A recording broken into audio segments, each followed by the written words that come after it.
Yeah. And we're here to talk about Molly's paintings. Hi.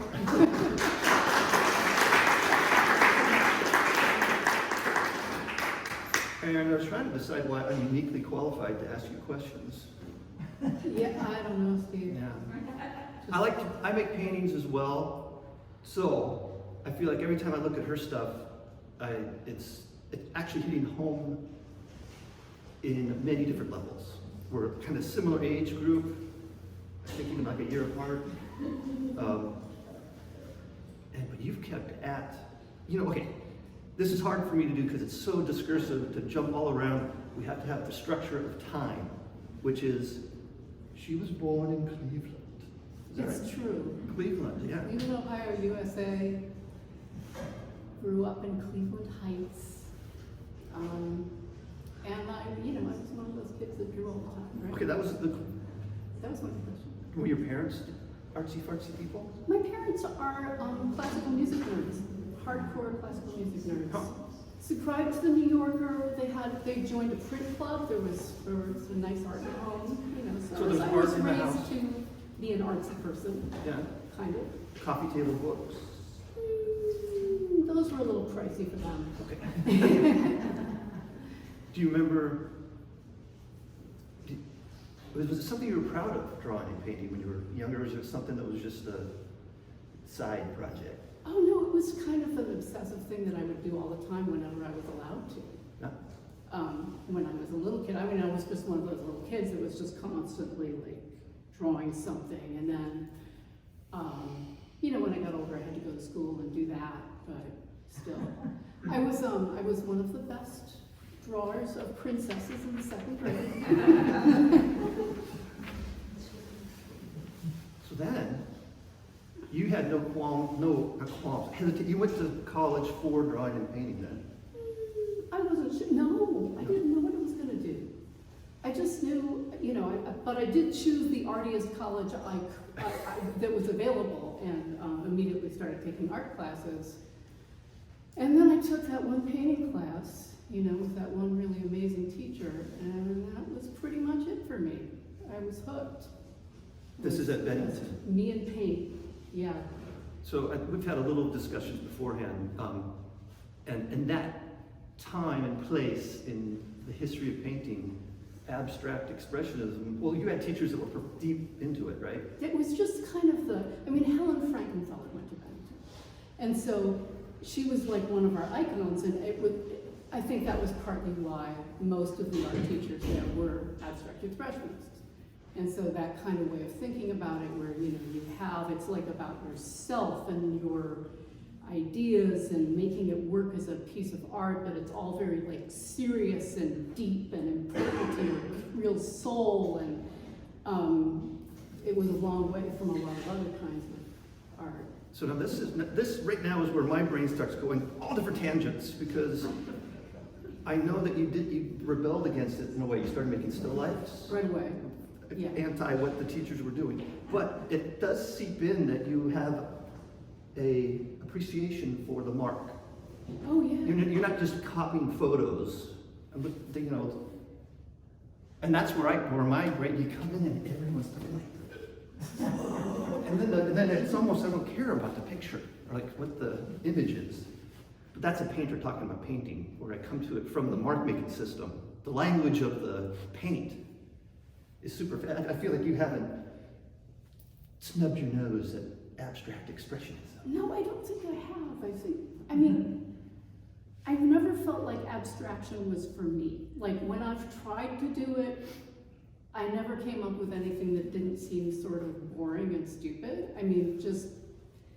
But the shapes and the colors that I see in the real world are endlessly fascinating. And there's so many little quirky things that are happening that you just can't make up.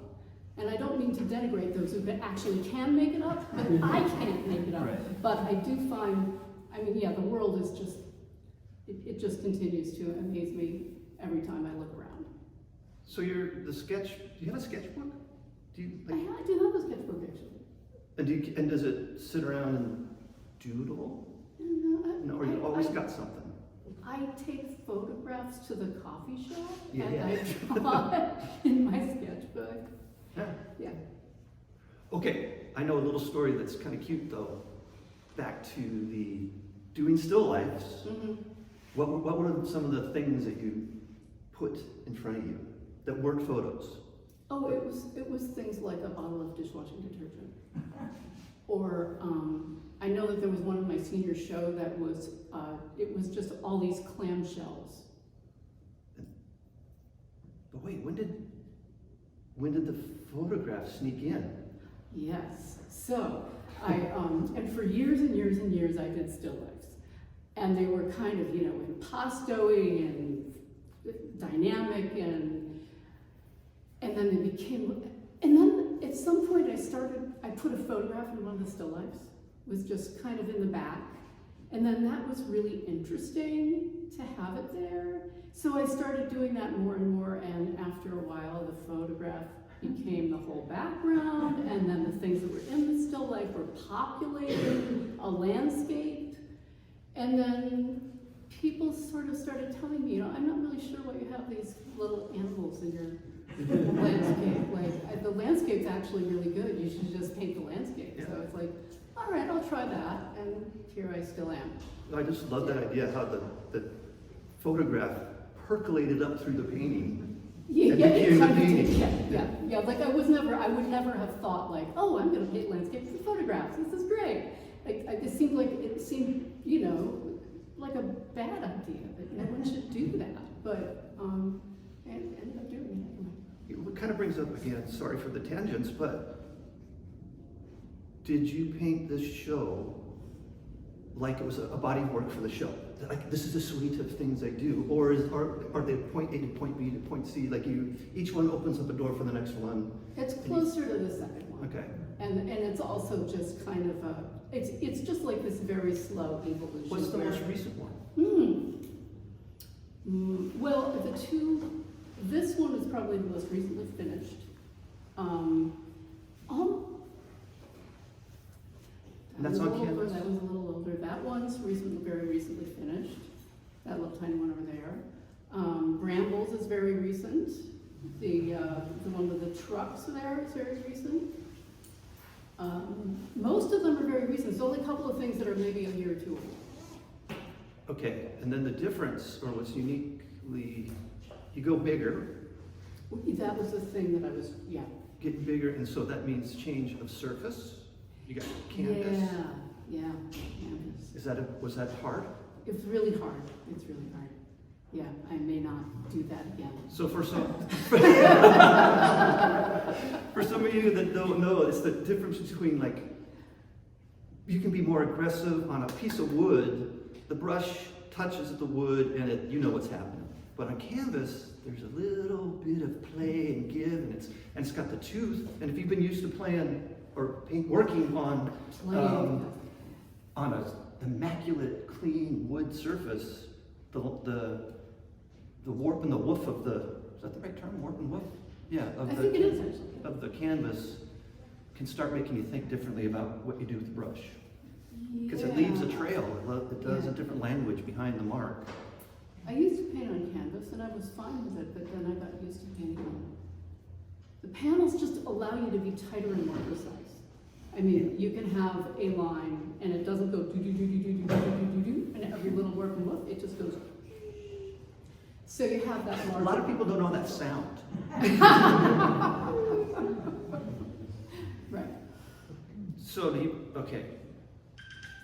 Was it hard? It wasn't me, not my phone.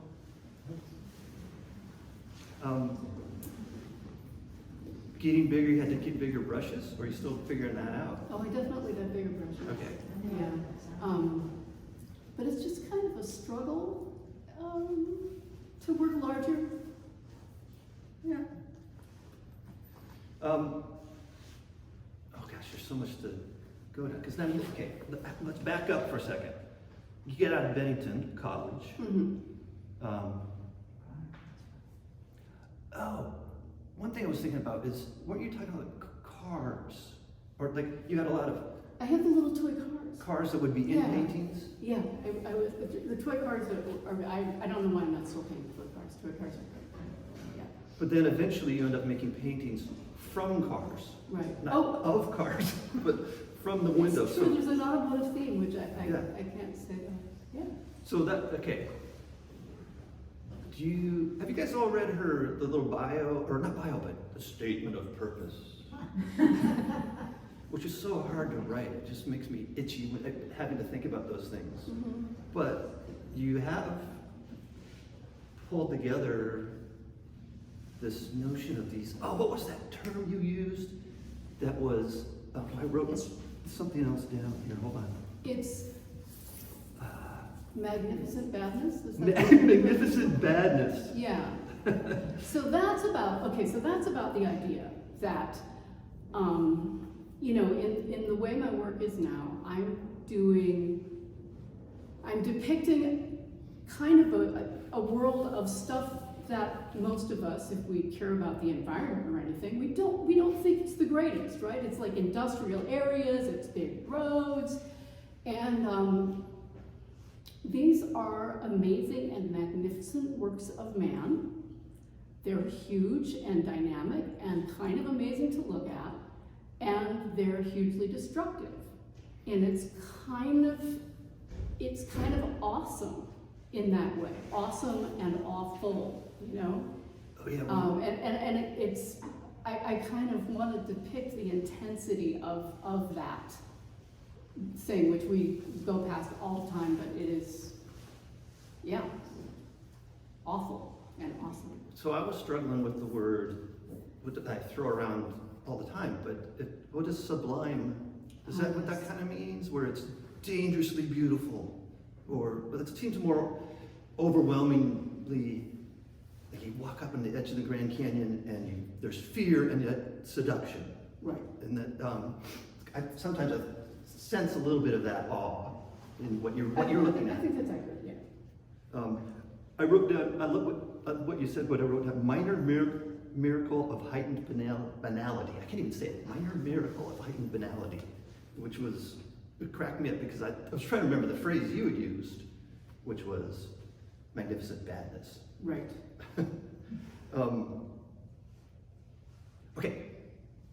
So you got cars, and you start painting these things from your window, from the car window. You're just driving when you do that? I don't paint from the car window, but I Oh, you don't?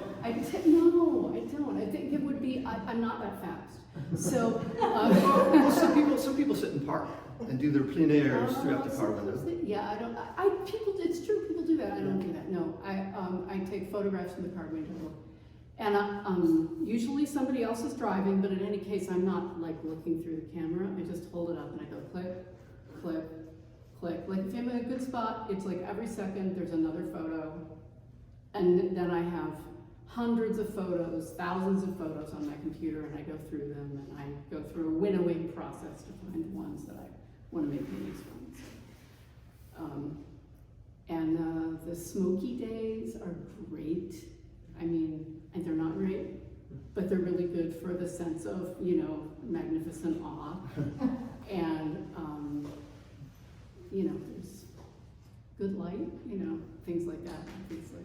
So one of the interesting things I think about when I look, they don't translate, well, in one way they translate brilliantly on the internet, but what you never see is like, I'm looking over at the pinks, the cotton candy, the diaphanous texture of the sky that at first glance seems blank or a place for your eye to rest. Mm-hmm. But instead my eyes ends up traveling all over that world almost more than the composition of the ground, the figured ground space. Yeah. I love that's what. As you were saying before, Steve, that's kind of the abstract expressionism thing coming through, because it's not like I'm not like, oh, this is just the sky. Yeah. And also, I just would say that I really am a colorist. Like, even though there's not a lot of colors here, I think color is one of the things I'm thinking hardest about all the time. You apply a filter on it or reduce. Do you do anything to the pictures after you've taken them?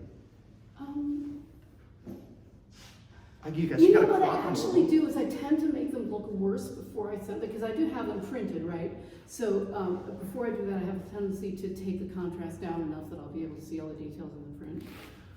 But other than that, no, I don't. So you paint from a print, not the monitor? Yeah. Okay, that's a big difference. I mean, that's, Yeah, the monitor would be kind of hard to, I don't know, take up a lot of space. Little print, it's this big, mounted on a piece of cardboard. Crop it, the edges with more paper, so I have exactly the size I want. Grid it out, grid it onto the canvas or the panel. Yeah. that's art class 101, doing the grid. Yeah. Works great. Love it. Tried borrowing a projector once and didn't totally rock my world, so I just stick with the gridding. It also means that, I mean, I don't necessarily exactly follow the gridding or where everything is in the photograph. Sometimes I do move things around or remove them entirely or whatever. Okay, I was gonna ask that. They don't, I hate this, there's a term called leaving scar tissue. Like if someone really works on their canvas a lot, you could see the work underneath, and you know, there would be almost like another painting under another painting. But it looks like you don't fuss with that, or it's all been worked out before you did. It's kind of funny that you say that, because I don't feel like that's true. And yet when I'm looking at the paintings, I'm like, yeah, you can't really see that that's happened so much. But I mean, a lot of these things, like, I mean, the left-hand side of that painting, like, came and went away and came and went away different ways, like 4 or 5 times. Okay. And I'm pretty sure I used sandpaper to some extent. To get rid of those marks. Yeah. But I still do think that that thing of traces of earlier things that you did in the painting, or just something that's still there from the very beginning, the very first marks you made, and like some of that is still going to be there. Like I really aspire to having it be that way, having it be. Because did you having say the process be? I'm sorry, I didn't mean to interrupt, but did you say earlier that you, in your still lifes, they were very impasto? Yeah, I went to, right around 1985 was like the maximum impasto level. Wow. Yeah, and then it kind of went downward from there. Okay.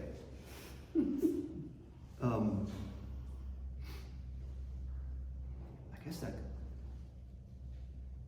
one thing, I know these are almost like observations, not questions, which is hard, but do you think of foreground, middle ground, and background? Yeah, I definitely do. I mean, I don't necessarily divide them into 3 separate things, but I'm thinking about, atmospheric perspective is, obviously, especially when you've got a lot of smoke in the air, it's something I'm always thinking about, and thinking about whether things look right forward or back. I don't plan it like, I'm gonna have this in the foreground. I'm not very good at thinking in a logical, preordained way about what the composition is going to be or what the space is going to be. It's more just intuition. I just count completely on intuition for everything. I don't plan compositions in an informed way. I don't plan colors except for my own habits. I don't, determine colors, and I don't go like, this is my color palette for this painting. I'm just like, make it up as it goes along. So there's no deep space to foreground working. Like we have to do that mountain that's farther away first, and then we layer on top of that. I do that sometimes for sure. I mean, it's a lot easier to paint the background first. Sure. It's just in terms of practically making the process not drive you completely insane. Putting the telephone poles in after you've put in the mountain is usually more. So there was a while there were, you worked for a while in computer worlds. It's true, I did. And I really wanted to make a connection that there was some sort of a brain that functions a certain way that works on computers applied to a systematic way of putting a painting together. Mm-hmm. Like, no, it's true, Steve. but do you do that? Do you I think? kind of do, yeah. I feel like I feel like it's a lot like the cooking me, which is sort of in between the computer programming me and the painting me, and it's just being good at making a plan for putting together a thing reasonably efficiently, but without giving up soul. And even with programming, it's not necessarily completely soul-free. Right. I mean, I know that seems odd, but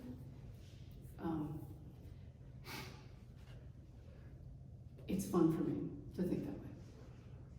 Yeah, that's a foot. I promised myself I wouldn't talk about myself. But the cooking metaphor is great because I think sometimes I'm a horrible cook because I sometimes cook like I paint, which is, well, I'll just experiment. And you can't do that you gotta follow the rules. And especially if you have rules that work, you can start cranking out a system of a language for yourself. Okay, so I guess, sorry to interrupt. No, that's good. But like, the idea, I guess the thing that feels like how I think and how I work is that there's a system, and you know what the system is, and then you can build on top of the system, and you can improvise within the system, and you can mess up the system and then have to fix it again, and all of that is okay. And the wonderful thing about oil painting is it's completely forgiving. You can just take out the sandpaper and start over if you messed it up, which is great. There's just no end to how many times you can work on something if you need to. Do you have cursed canvases? Cursed. The ones that the painting just never works, and you start one over, and that one won't work either, and it's always the stretcher itself. Interesting. I'm not sure. Yeah. I think I might forget about it. Okay. All right. I kind of know the answer to this, but I thought I'd throw it out there because I don't know. Actually, I do know the answer, but these people don't know. Do you think of these as windows to a greater continuum? Like, are the things going off the picture plane? Are they holes that we see? I think they're paintings. See, okay. Yeah. No, that's. I mean, yeah. I can see that. I mean, like you look at it and you can go into a world, but I'm not sure that world has any relationship to the room we're in. That's a total abstract abex ethos. That it's what it is what it is. It's not trying to be, and yet it is trying to be referencing the world. It's definitely referencing the world. I can't think we can say that it doesn't reference the world. But there's no frames. You're letting the paintings. You don't want frames. It's abex. I don't know. Yeah. The abstract expressionists were very, very anti-frame. Yeah.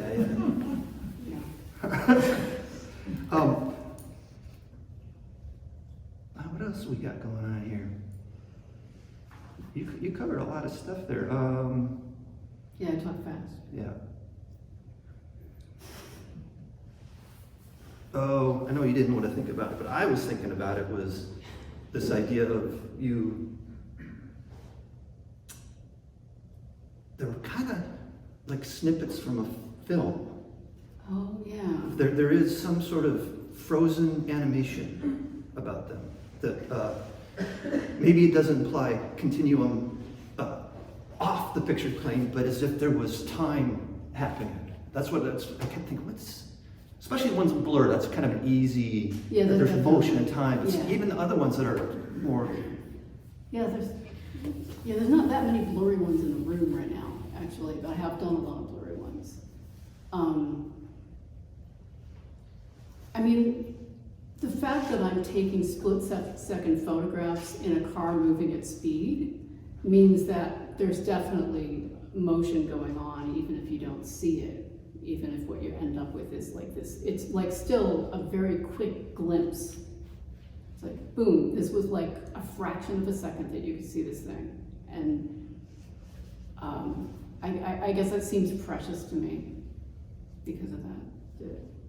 Then there's that funny thought that, so you're using one of the most ancient forms of communication, the oil paint world. I love this. You want to go on to that and then filter it through? Well, I have that. Yeah, this is something I've tried to say in artist statements like a number of times, and it's always it always sounds stupid when I say it, but I'm going to say it anyway. So, I'm using this ancient, or at least, very old medium to capture the contemporary world through a camera. It's all this 20th century technology and 19th century technology with the buildings and the concrete and the smoke and the smokestacks and the telephone poles.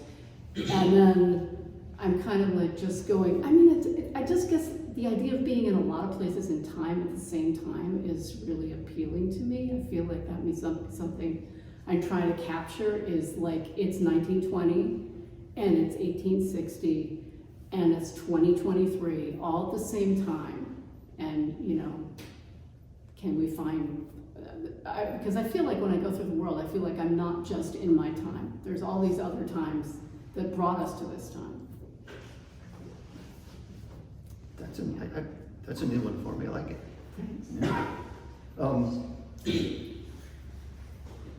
I also, for some reason, was also just thinking of, I'm going to totally butch the Marshall McLuhan, the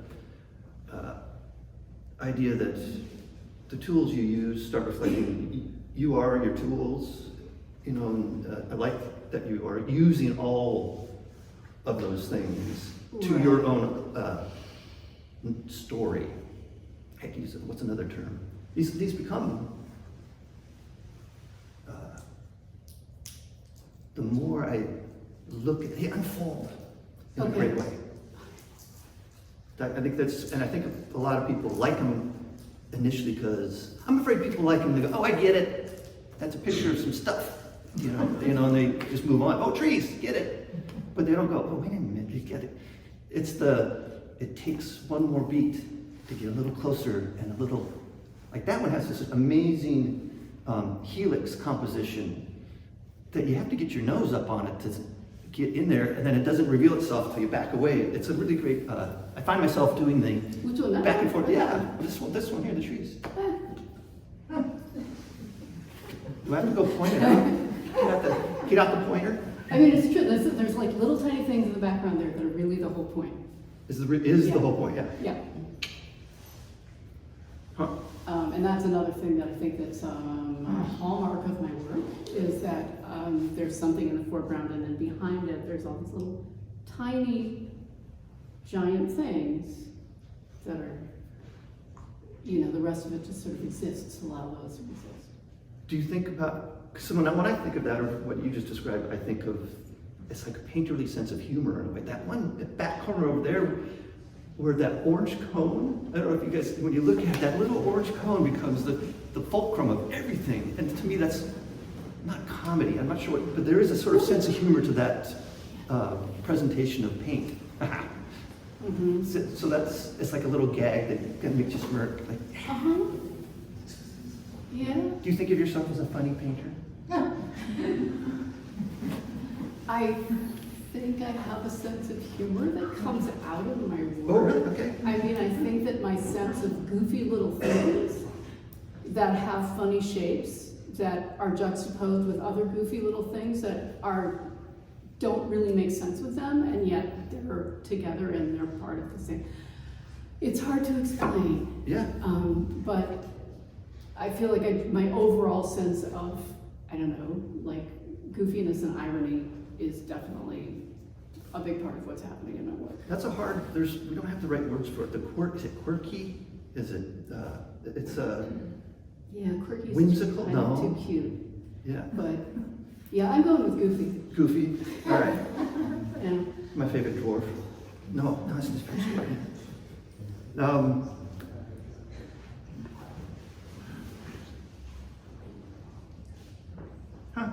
That kind of got, any questions out there in the world? How long have we been sitting here? When you're working on a computer and everything's working like it should be, and then all of a sudden things start coming to a standstill, and the only solution is to just reboot, right? Yes. Shut down and reboot. Yes. So do you ever kind of get like that in your practice? And if so, what do you do what do you do to reboot yourself? So is it me that needs rebooting or is it the painting? Yes. Okay. Well, I mean, the thing to do, well, first of all, you're going to have to go away from that one for a while. Often, I think just putting it to the wall and leave it there for a couple of months and come back and you can see it with new eyes and maybe figure out the good things in there and how to get them back out, most often, that's how I deal with it. Also, sandpaper. I do know an applicable story to this that you It's the, that I told you? yeah, Cool. it's the painting that didn't work. Oh, painting that didn't work. See, that one is not, it's not ever gonna be redeemed. So, do you have to tell it? Okay, I guess I have to tell the Yeah. story now. So, I got the idea that I should start making some bigger paintings. And I had this fantastic photograph that had so much happening in it. And it was like on one of the smoky days, and there were these amazing green and yellow cranes. I don't know if you've seen them. They were under construction at the time.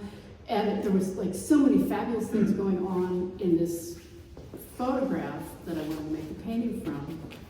And I set out to do it, and I figured I would have the same level of detail as I have in these paintings, only I would also have things happening on a larger scale. And it defeated me. It just completely, I worked on it for a year, and then I put it in a different part of the house. And I've had to conclude that was me learning. I hadn't ever done large paintings, and so it was just basically a learning process. You need bigger brushes and more paint. It doesn't really work to do this on something that's that big. So. The way you told also before was, not only did the painting just not work, it defeated you psychologically. It was hard to Yes, continue. yes, it took me a long time. I actually lost a couple of years out of that. Years! I mean, The that story's getting everything better. I tried to do didn't work, and yeah, eventually got it back. So to follow up Julian's question Mhm. about that, what finally drew you out of that space back into the studio? You know, I brought a friend with me, friend's here, thanks, who was just kind of like, yeah, this is really overworked. And I was like, okay, yeah, I'm glad that I'm getting that, what's the word for that? Confirmation. That's it, confirmation, yes, thank you. So I was just kind of like, okay, I overworked this, end of story, move on to the next thing. What was your question? How do you bounce back from that? Yeah. Like Oh. what brought you back into the studio? Like, Oh. were you getting still confidence that you're the best painter in the world? I don't think I've ever been confident. I don't know, I had to keep painting, it was important. I can't remember. You I can't didn't remember. stop. You I- didn't stop. No, I don't think I did stop, but it was not going well for a while there, Donna. And then it kind of, But I think that's the answer, you didn't stop. yeah, I guess so. Yeah, I kept trying. What's the, yeah. What else was I gonna do? Amateurs wait for inspiration. Oh, do they? That's Chuck Close says that. Oh, yeah, no, he's probably right. Get in the studio and do it. Shut up and do it. Yeah. Start another one. Yeah. Start another one. Hey. Yes, ma'am. How important is it that you're the one taking the picture, taking the photo, like, of this area around here? Like, would you ever work for and found photographs that were similar in nature, or somebody else had taken them? Is that like a part where the self is coming in? That's a very interesting question. It's almost always, I would say it's always my photographs, but I think that's, I mean, I want to say it doesn't have to be me. Some of the photographs are, back when I was putting photographs in the still life, some of those were found photographs. But I think at this point it kind of has to be me. I mean, I'd love it if somebody, but usually when other people take them, they're not looking for quite the same things I am. I really am seeking out certain types of details juxtaposed with other types of details, and even in a very short space of time, something in me is making decisions about what to take a picture of. Does that make sense?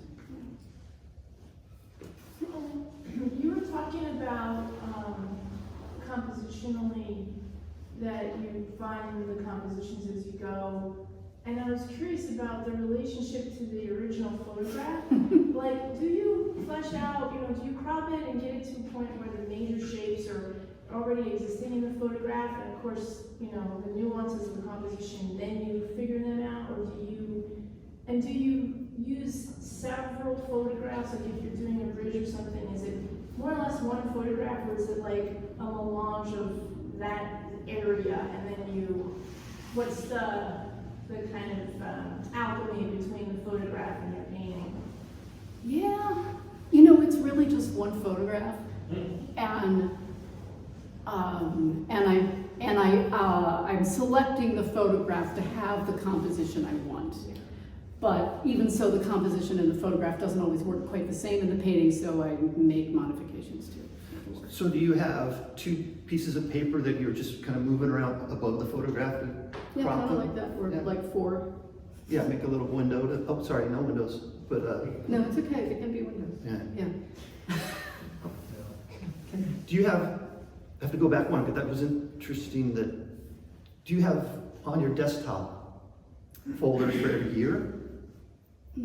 How do you organize, or do you have them, Bends in the Road folder? No. Okay. Just strictly chronological. Okay. Yeah. It's gotten a little, the trouble is well, now I'm having trouble getting the photos off my phone, but that's another. I save them on, you know, a backup hard drive where they're safe. So. So if let's say we were allowed to flip through all those folders, Mhm. can you, how far back do you think this was happening? These particular This, ones? yeah, this beginnings of this. I mean, I think a whole lot of this was maybe 2018 or 2019. I mean, this particular show is really heavy on smoke days.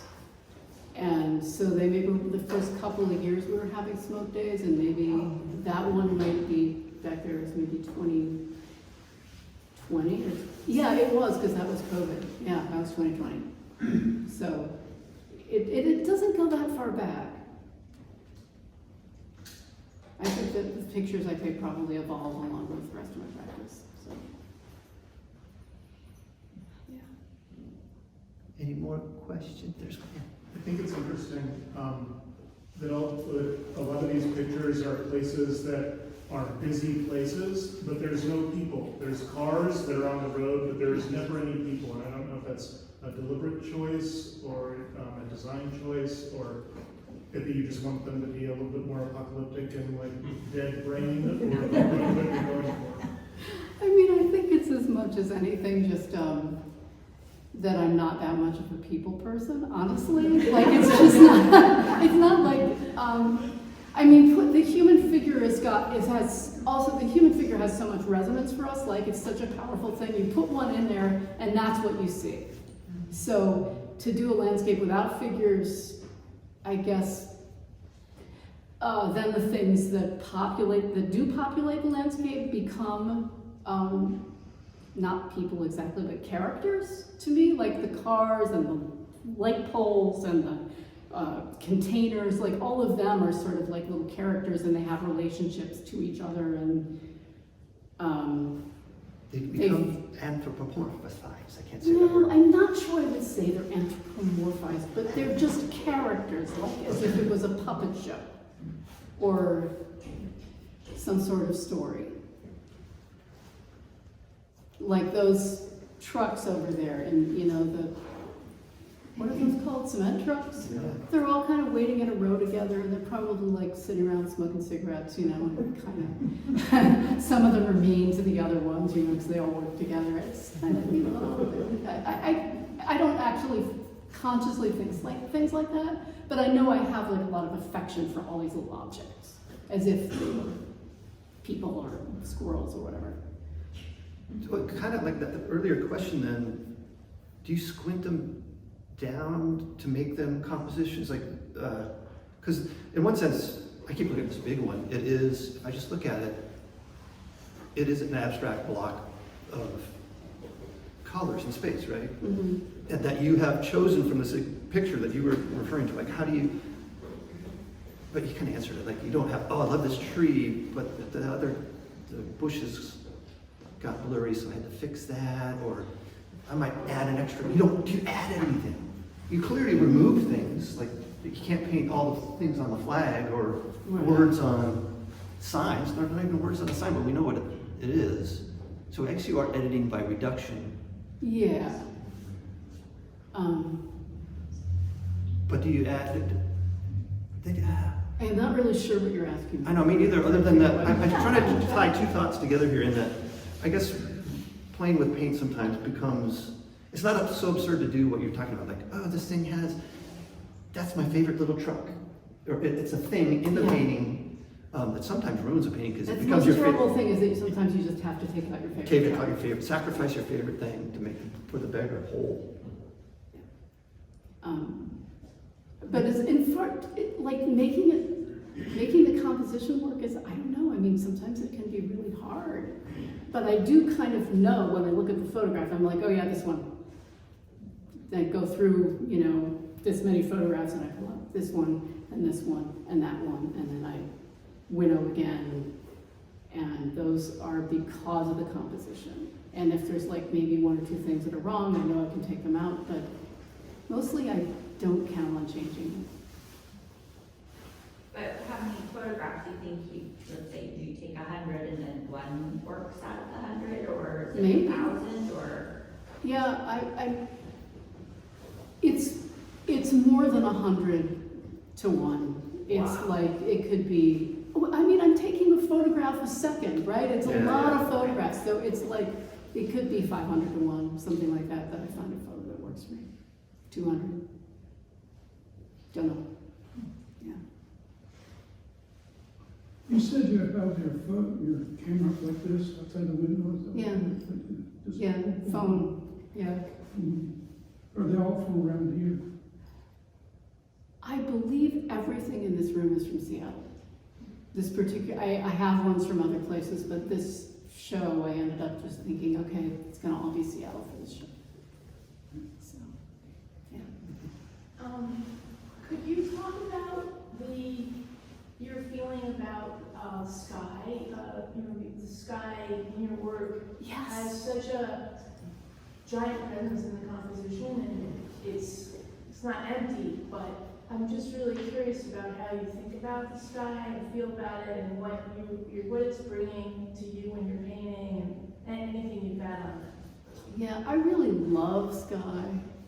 Sky is, I like if there's, it's been a little difficult with the smoke day ones because in most cases the sky is so kind of plain and gray, and sometimes I have to kind of amp it up a little bit to make it interesting enough to not just be like gray.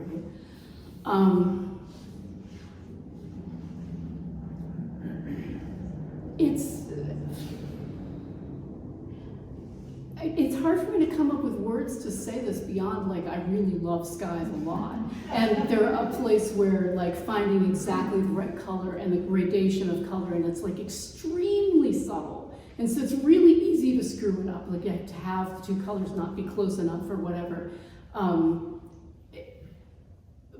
but it's also super fun to make skies. They're one of my very favorite things. On that same, like you were talking earlier about the puppets show and the characters. Yeah. So if the sky was a character in that play, is it what is its role, or is it the background of the puppet show, or does it have another role? You know, as you first asked me that, my thought was the sky is God. Yeah, it's certainly an extremely important element. I wouldn't say that it's just the background. Yeah. Yeah. Cool. I mean, a lot of these are like almost all sky, right? So, yeah, it has to be important. Is that it? Oh, there we go. Well, it's not really a question, but I want to comment on the stillness that you've captured, and a lot of it is because of what you do in the sky, where there's a whole lot going on, actually. So changes, like you just said.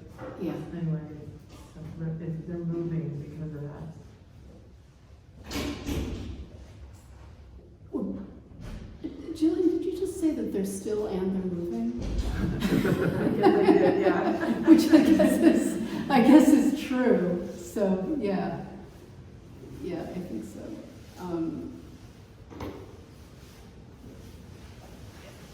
I don't really know. I think you're absolutely right, and I don't know how to answer that. Yeah. Hey, on the subject of the sky again. Yeah. I know that most of these are on the smoke days, so it's this very uniform sky, but I'm kind of interested in why you don't choose skies that have things going on in them, like clouds or. You know, I've been really asking myself that as well as I've been doing smoke day painting after smoke day painting. A lot of them I've actually not worked out because the skies were so boring. So I may not be continuing to do that because historically my work has tended to have much more interesting skies.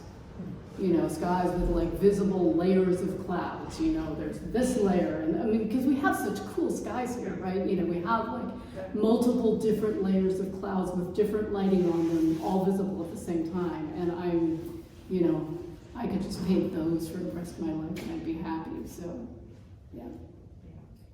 You're right. That's why I was wondering, because we have such changeable skies all the time. Yeah, I just kind of got really into the gloominess of the smoke, and that's just kind of where this is right now. But yeah. I just offer an observation that I think the skies are plenty interesting, and it offers you the edge of your objects against the sky, which is very, very alive for me. Oh yeah. I haven't had a chance to get up and really have a look at them, but the painting behind you and this one over here is just a vibration at the edge of the objects, which would not happen with a roiling, constable sky, or, you know, with a more active sky, I think. You know, I think maybe it would actually, because you were reminding me, and I wasn't thinking about this, but I do go to a lot of effort at that point where the sky meets the object. I often add, you know, I'll put in quite a bright color there just to make it pop the way it does visually. With my glasses, break up the light, and it makes it look to me as if there are colors there that aren't there, and I just paint them. Though, I mean, in these paintings, mostly it's really subtle, but there's like the cadmium red in there, and right along here too. That's just kind of beginning that sky, and I think that's a really important part of how I think it works. I think, you know, a lot of your paintings have what we think of Dutch landscapes as having this low horizon line, right?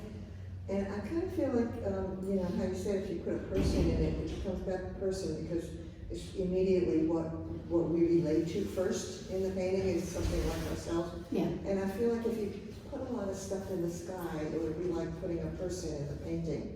We'd be like, you know, we'd be so caught up in that sky that we, you know, it would take too long to get down to the part that you're really interested in, which is where they meet, you know. Were you ever influenced by the Hudson River School? Oh yeah. Yeah. I was totally in love with the Hudson River School when I was like 17. And I still really appreciate that, you know, especially church and Church, yeah, where this guy is super busy, everything's busy, and it's just like one. It is, but it's also, I mean, it has this kind of grandiloquence that I, you know, have totally absorbed. You're right. Yeah.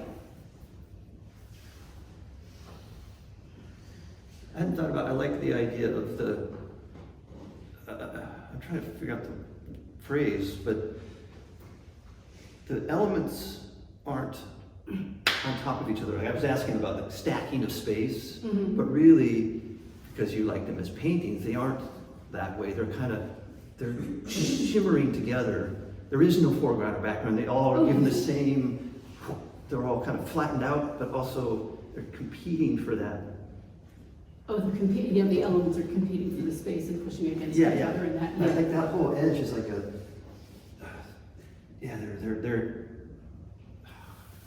what's the phrase? Their auras are bumping up against each other, you know, and creating something there. So that means there's, like when I get it really close, the telephone pole and that place, they're in the same plane. They're in the painting. It's not, I think I have a tendency to put things or imagine things stacked.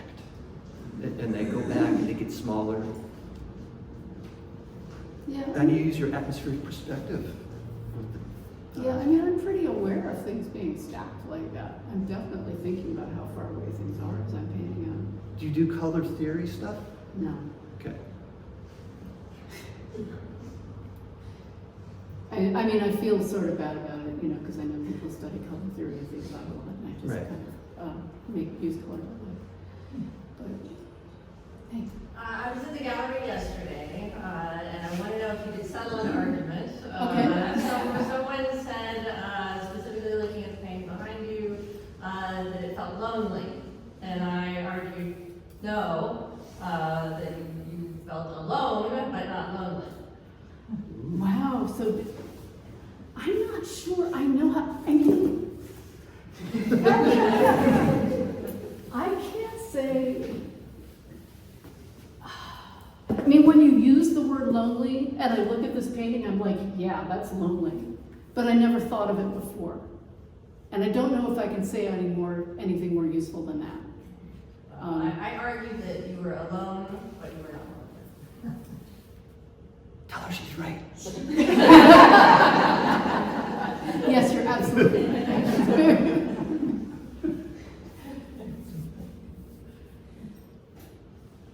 Thank you, Molly, for your talk. It's been very interesting so far.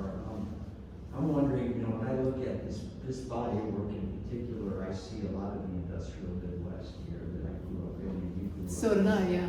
And the idea, that term used like magnificent awfulness, really applied. I'm wondering how much, you know, when you were growing up in Cleveland, kind of affects, because I've seen some of your other stuff, and a lot of it is that industrial kind of like semi-decay look to it. And Yeah. how much of your growing up in Cleveland did that affect, because it's very typical. Yeah, I think you're absolutely right. I mean, when I was a kid, we would go down to this industrial area on the, what's that river called? Cuyahoga, on the Cuyahoga River, and there was an area that was, now it's kind of like the hip place you go out, but it had, you know, the jackknife bridges, and it's kind of like the Duwamish in a way, only it's right in the center of the city. And we'd go there when there was a thunderstorm and watch the water whooshing up at the docks and stuff like that. So, you know, I actually grew up in a family that appreciated that kind of infrastructure and went to observe it. My dad's an engineer. Is an engineer, because you never stop being an engineer. So yeah, I think Cleveland's a really big part of it. Yeah. And the other thing about Cleveland, I'm just going to have to say this, they have an excellent art museum, one of the best in the country. And so I got to see some really good art, like not just good, like they have a really good one of everything. And so that was, made a big difference to my becoming an artist, being interested in that. That's a great place to start and end, Cleveland. Yay, thanks for coming.